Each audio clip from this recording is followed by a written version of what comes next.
আজকে আমাদের সাথে রয়েছে আমাদের শ্রীকৃষ্ণ মুরারি সংঘের অন্যতম সদস্য বিজয় সেন। বিজয়, কেমন আছো? হ্যাঁ, ভালো আছি। আপনি কেমন আছেন? আমি অনেক ভালো আছি। বিজয়ের কাছে আমার প্রশ্ন হলো, আচ্ছা বিজয়, আমাদের এই শরীরে তো জীবাত্মা রয়েছে। হ্যাঁ, রয়েছে। আত্মাকে কি অস্ত্র দ্বারা কাটা যায়, জলে ভেজানো যায়, আগুনে কি পোড়ানো যায়?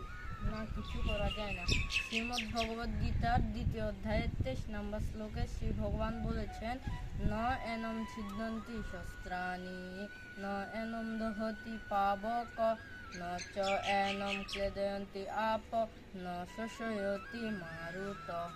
এর সরলার্থ কি? অর্থাৎ আত্মাকে অস্ত্র দিয়ে কাটা যায় না, আগুনে পোড়ানো যায় না, জলে ভেজানো যায় না এবং বাতাসে শুকানো যায় না।